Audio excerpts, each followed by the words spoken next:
सत्य के साथ।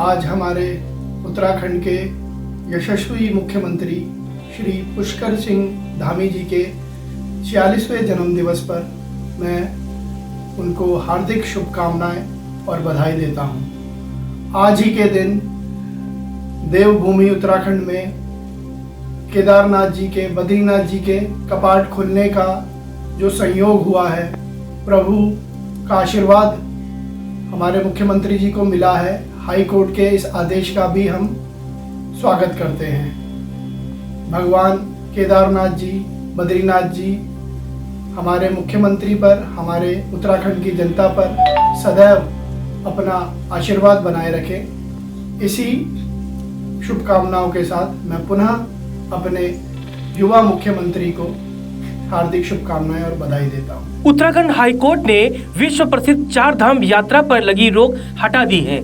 आज इस मामले में हाईकोर्ट में हुई सुनवाई के दौरान हाईकोर्ट ने यात्रा पर लगाई रोक के 28 जून के निर्णय को वापस ले लिया है। ये फैसला उस दिन आया है जब प्रदेश अपने युवा मुख्यमंत्री का जन्मदिन मना रहा है, और इससे बेहतर गिफ्ट प्रदेश को और देश दुनिया को क्या होगा जब विश्व प्रसिद्ध तीर्थ यात्रा को एक बार फिर शुरू करने के लिए सरकार ने अपनी कोशिशों को तेज कर दिया है।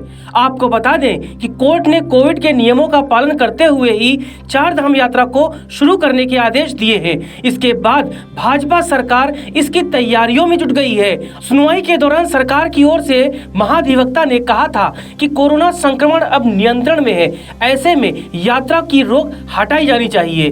फैसला सुनाते हुए कोर्ट ने कहा कि केदारनाथ धाम में 800 यात्री, बद्रीनाथ धाम में 1200 यात्री, गंगोत्री में 600 और यमुनोत्री में 400 यात्रियों को प्रतिदिन जाने की अनुमति दी जा सकती है। यात्री किसी भी कुंड में स्नान इस दौरान नहीं करेंगे। हाईकोर्ट की ओर से यात्रा पर लगी रोक हटाए जाने से राज्य सरकार तो जहां खुश है ही, वहीं लाखों व्यवसायियों को भी बड़ी राहत मिली है, जिनके जिंदगी का आधार ही चार धाम यात्रा है। हाईकोर्ट के आदेश का स्वागत करते हुए धर्मावलंबियों और धर्म गुरुओं ने भी खुलकर प्रशंसा की है और कहा है कि पुष्कर सिंह धामी सरकार ने बड़े ही शानदार तरीके से अपने पक्ष को रखा, जिसके बाद हाईकोर्ट अपने आदेश को देने पर तैयार हुआ। ईशावास्यम इदं सर्वम यत्किंचाम जगत्याम जगत। परमात्मा इस जग के कण कण में विद्यमान है। जब इस जग के कण कण में विद्यमान हैं, तो माननीय उच्च न्यायालय के न्यायाधीशों के हृदय में क्यों नहीं विराजित होंगे? देवभूमि उत्तराखंड के यशस्वी मुख्यमंत्री श्री पुष्कर सिंह धामी के हृदय में क्यों नहीं विराजित होंगे? तो आज जो निर्णय आया है चार धाम यात्रा को खोलने का, ये स्वागत योग्य कदम है और हम सब इसका हार्दिक अभिनंदन करते हैं। हम सब की तरफ से इसके लिए हार्दिक साधुवाद है और इससे बहुत सारे लोगों के लिए बहुत सारी लाभ की संभावनाएं भी उदित होंगी और लाभ के नए मार्ग भी प्रशस्त होंगे। जब बहुत सारी चीजें हम कोविड-19 के चलते खोल ही चुके हैं, यहाँ तक कि हमने स्कूल और विद्यालय तक खोल दिए, तो यह सुदूरवर्ती क्षेत्रों में जो परम शुद्ध हैं, जहाँ परम सात्विकता का वास है चारों तरफ, जहाँ दूर दराज तक सिर्फ जड़ी बूटियों की ही सुगंध है, जहाँ परमात्मिक ऊर्जाओं का ही वास है, तो ये तो परम सुरक्षित क्षेत्र है। ये तो सबसे ज्यादा अच्छा क्षेत्र है। यहाँ उतनी संभावनाएं इस तरह की नहीं है जिसके लिए हमने इतने लंबे समय तक इसको प्रतीक्षित रखा। लेकिन जब जागो तब सवेरा। अच्छा हुआ और इस निर्णय के लिए पुनश्च मैं मुख्यमंत्री श्री पुष्कर सिंह धामी और माननीय उच्च न्यायालय के न्यायाधीशों का हृदय से स्वागत करता हूँ और हार्दिक आशीष, हार्दिक अभिनंदन। ओम स्वस्ति अस्तु। चार धाम यात्रा को लेकर प्रदेश में हालांकि राजनीतिक माहौल भी गर्म होने लगा था। कांग्रेस ने राज्य सरकार की मंशा पर ही सवाल खड़े कर दिए थे, लेकिन सियासी दांव खेलते हुए एक बार फिर पुष्कर सिंह धामी ने अपनी रणनीति का लोहा मनवाया और एक बार जब हाईकोर्ट से आदेश आ गया कि चार धाम यात्रा शुरू की जाए, तो अब विपक्ष के हाथ लगे मुद्दे को भी खत्म माना जा रहा है।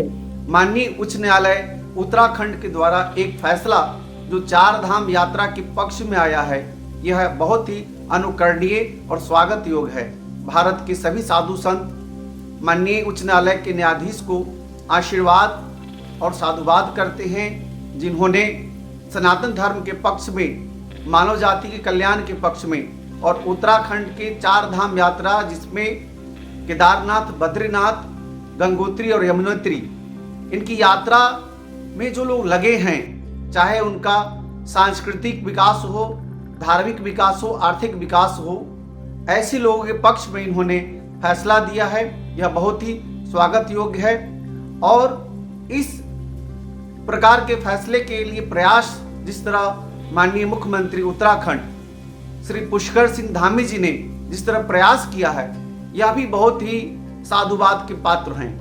इनके प्रयासों से और इनके आग्रह से माननीय उच्च न्यायालय ने जिस तरह पक्ष में फैसला किया है, यह बहुत ही उत्तम है। इससे मानव का कल्याण होगा और कोरोना के प्रोटोकॉल को नजर में रखते हुए यात्रा होगी और पूरी दुनिया कोरोना से मुक्त होगा। चार धाम की तरफ से सभी तीर्थ पुरोहितों एवं हककारी एवं चार धाम के सभी समस्त तीर्थ पुरोहितों की तरफ से मुख्यमंत्री जी का एवं माननीय उच्च न्यायालय जी का धन्यवाद करता हूं, जिन्होंने आज जिनके प्रयास से ये चार धाम यात्रा का जो आज शुभारंभ हुआ है, माननीय उच्च न्यायालय ने आज बहुत ऐतिहासिक फैसला देते हुए चार धाम यात्रा की जो शुरुआत की, इसमें सरकार ने बहुत अच्छी पहल की, जिसके कारण आज ये चार धाम यात्रा खुल पाई। इसलिए मैं सभी चार धाम तीर्थ पुरोहितों की तरफ से सरकार एवं माननीय उच्च न्यायालय का धन्यवाद करता हूँ। चारों धामों के तीर्थ पुरोहितों एवं इन मंदिरों से जुड़े हुकूमदारियों की ओर से मुख्यमंत्री पुष्कर सिंह धामी जी का हार्दिक आभार व्यक्त करता हूं कि उनके प्रयासों से ही जो ये चार धाम यात्रा पर रोक लगी थी, वो आज जो है माननीय हाईकोर्ट ने इसको खोलने का आदेश दे दिए हैं। तो इसके लिए सरकार और मुख्यमंत्री जी का बहुत बहुत आभार।